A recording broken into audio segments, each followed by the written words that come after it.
Why would anyone aim the world's most sophisticated telescope at the same piece of sky for 28 days in a row? Answer: because it allows astronomers to see much further out and further back in time than ever before.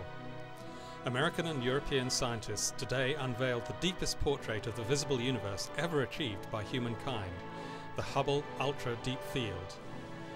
Located in the constellation of Fornax, just below the constellation of Orion the Hunter, the image spans just 1/10 of the diameter of the full moon, but reveals an estimated 10,000 galaxies.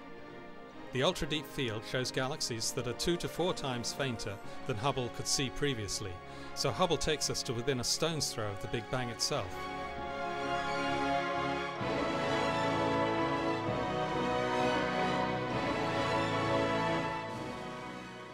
The first Hubble Deep Field was in 1995. When this experiment was first proposed, an experiment consisting of staring at the same patch of the sky for weeks, nobody really knew whether it would have led to interesting scientific results. But when we first saw the images, the result was astonishing. We could see more than 3,000 galaxies in this small field, and we could definitely tell that the Hubble Deep Field has opened a new era in observational cosmology, transforming our view of the distant universe. After the first deep field, almost all ground and space-based telescopes were then pointed to this same area for long periods. Some of the most interesting results in astronomy emerge from these fruitful synergies between instruments of different sizes, in different environments, and with sensitivity to different wavelengths. These impressive dips into the depths of space and time have provided astronomers with the first glimpse of the history of young galaxies when the universe was only 1 billion years old. This has been one of the greatest and one of the strongest legacies of the Hubble Space Telescope.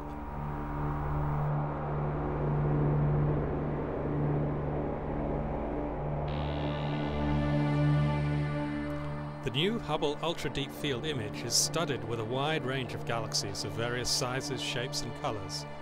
These faint galaxies give fossil clues as to how the universe looked in the remote past and how it may have evolved with time. The astronomers expect many fascinating scientific results to emerge from this image. For instance, the discovery of distant supernovae that will help understand the past and future of the universe. Undoubtedly, the image will also hold a number of surprises that will lead to unexpected discoveries.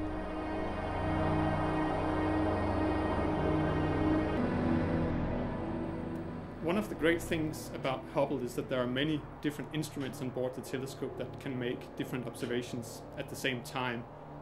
So what we're doing here is that we're analyzing data taken with an instrument that basically splits the light up into a rainbow of colors.